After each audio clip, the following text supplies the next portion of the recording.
Olá amigos! No vídeo de hoje vou falar da evolução do motor, que vai desde o seu período a vapor até mesmo ao futuro dele. Mas antes, já dá aquele tapa no like, curta, compartilhe com os amigos, já se inscreve no canal e ative o sininho para notificações. Me ajudem nesse projeto para levar cada vez mais conteúdo aos fãs de carros e automobilismo. História. O motor é um artefato mecânico que já faz parte da realidade do ser humano desde o século III d.C., quando no então Império Bizantino foi desenvolvido um mecanismo de manivela e biela. Esse sistema, base do motor moderno, foi usado e melhorado por mais de 1000 anos, mas sempre funcionaram usando outras formas de movimentação, como água corrente, por exemplo. O primeiro motor a vapor, ou seja, com movimento de mecanismo de forma artificial, viria com o francês Ferdinand Verbier, jesuíta em missão na China, que fez um veículo como um presente ao imperador, que movia uma pequena carruagem, mas que não gerava força suficiente para transportar humanos. O conceito de motor a vapor só foi criado por Thomas Savery em 1698 para bombear a água de minas inundadas. Esse conceito de Savery, depois melhorado por James Watt, seria suficientemente forte para transporte, sendo usado inclusive na primeira locomotiva e criando a ferramenta necessária para a Revolução Industrial. No século XIX, a evolução da engenharia percebeu o benefício da troca de vapor pela combustão direta e em 1864, Nicolas Otto patenteou o primeiro motor a combustão interna. Menor e com combustível que podia ser transportado em menores compartimentos, criou o ambiente necessário para que Carl Benz criasse o primeiro carro nos conceitos que usamos hoje em 1885. Motores modernos. A grande maioria dos motores a combustão usados no mundo são por conceito de cilindros, cujo compartimento abriga um conjunto pistão-biela. O combustível é misturado com ar e lá é inserido, depois detonado, e essa energia exotérmica é liberada que gera força para mover um virabrequim, e esse movimento é conectado a um sistema de transmissão através de um volante. Agora vamos falar dos tipos de motores com essa construção. Ciclo Otto é o sistema conhecido como motor a álcool ou gasolina. Basicamente, necessita de um controle de detonação na forma de uma faísca. A necessidade desse controle existe por serem combustíveis com volatilidade, ou seja, que entram em combustão facilmente apenas com calor ambiente, evitando assim a indesejada predetonação, que seria a explosão durante o movimento ascendente do conjunto pistão-biela. É o melhor sistema para gerar potência, num sentido mais comercial. Ciclo diesel. Criado por Rudolf Diesel em 1892, esse motor provém ignição através da carga compactada, ou seja, por compressão. O óleo diesel tem volatilidade praticamente zero, atrapalhando seu uso em ciclos Otto. Sua detonação acontece através de compressão, pois comprimindo o ar, ele automaticamente adquire temperatura, assim como o oposto, como vemos na panela de pressão. Sistema excelente para gerar força e torque, por isso muito usado em veículos pesados. Gera rendimento global muito melhor que os Otto, mas precisa de alimentação forçada de ar para que tenha um bom funcionamento. Tempos do motor. Os tempos em questão se referem às fases do ciclo termodinâmico. Motores dois tempos fazem todo o ciclo em apenas uma subida e uma descida do pistão, ou seja, em uma volta do virabrequim. Os quatro tempos o fazem em duas subidas e descidas, em duas voltas. O primeiro, que faz todo o ciclo rapidamente, permite o uso de menos peças. Por outro lado, necessita mistura de óleo no combustível ao abastecer, tem maiores emissões de poluentes, funcionamento mais ruidoso e menos uniforme, e menos durabilidade se comparado ao quatro tempos. Motores dois tempos são usados em baixa capacidade cúbica, até 100 cilindradas, ou em motores de navios, que possuem baixa rotação, de 100 a 200 RPM. Motores quatro tempos estão em motocicletas acima de 100 cilindradas e em quase todos os carros de rua e competição. Motor Boxer. Nos anos 30, ainda na Alemanha nazista, foi projetado o motor Boxer, que tinha os movimentos em orientação horizontal, ao invés da vertical mais comum. Esse desenho ajudou bastante a adoção da refrigeração ao ar, artifício desenvolvido para incursões em regiões mais áridas do mundo, como desertos. Tem a vantagem de ter menos altura, baixando bastante o centro de gravidade, além de ter menos vibrações. Por outro lado, é bem mais largo que os motores com cilindros verticais, além de só poder ser montado em posição longitudinal, disposição cada vez menos apreciada pelas montadoras, especialmente para carros com tração dianteira, que colocam motor e transmissões juntas num pacote só. Ciclo Brayton. Em 1872, o americano George Brayton criou um conceito que usava um compressor que aspirava para o ar ambiente, posteriormente pressurizado.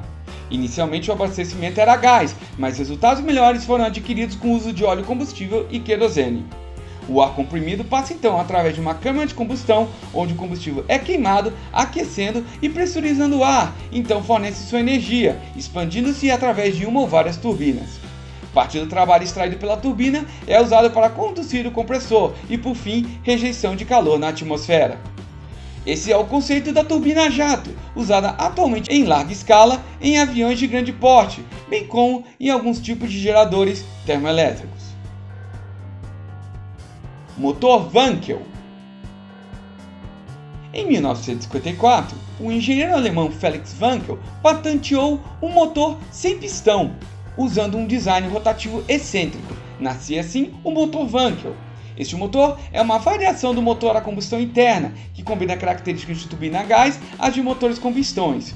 Opera com velas de ignição ao invés da combustão contínua como uma turbina. Motores Wankel produzem menos vibrações, mais potência que o motor a pistão de mesma cilindrada, muito melhor rendimento global e demandam menos peças de sua construção. Porém, trabalham com temperaturas internas maiores, que requerem materiais mais raros, poluem mais e, a mais importante deficiência, necessitam de constante manutenção dos elementos de vedação. Para explicar esse último, entenda o motor Wankel como um triângulo rodando dentro de um círculo. Os vértices do triângulo sofrem desgaste constante por estar em contato com a carcaça do rotor o tempo todo. Por isso, os motores iniciais de carro duravam menos de 30 mil km, tornando inviável sua manutenção.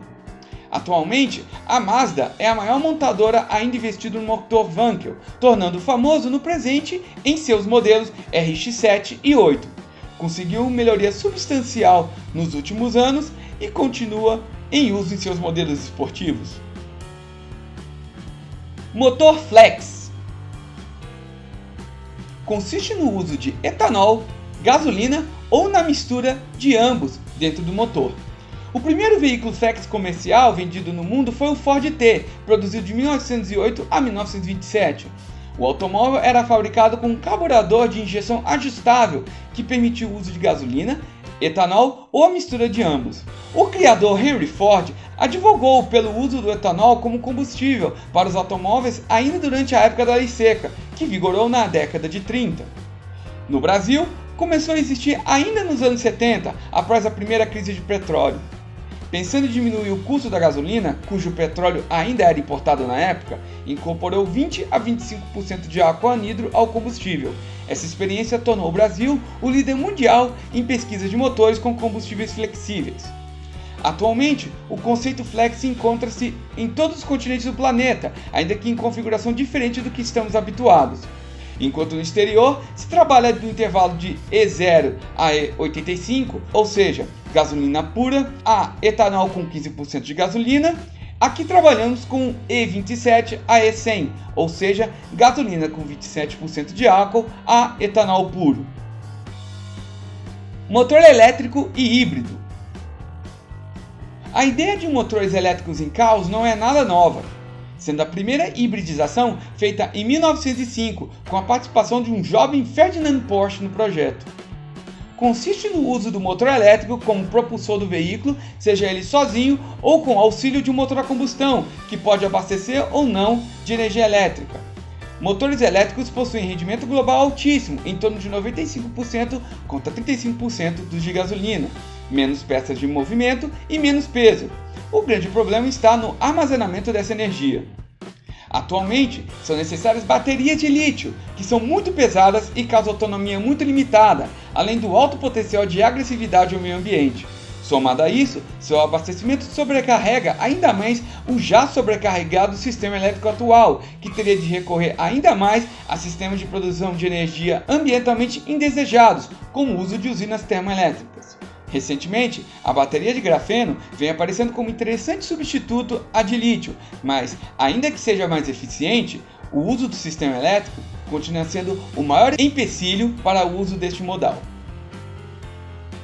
Motor a hidrogênio. Outro sonho antigo da humanidade teve seu primeiro exemplar produzido em 1860, através do trabalho do engenheiro belga Etienne Lenoir. Através da eletrólise, conseguiu produzir hidrogênio e fez o motor funcionar. Inclusive, tal motor movia uma carroça.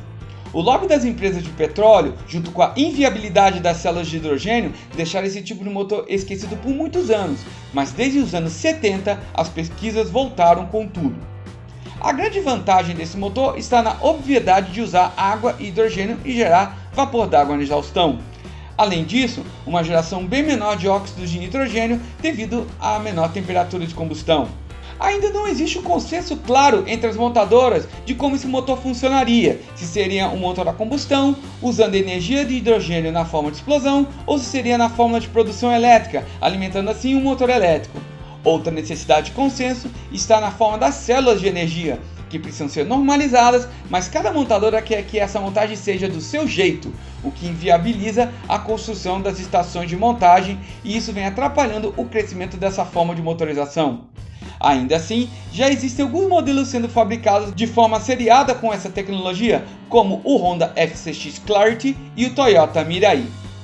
E aí galera, gostaram?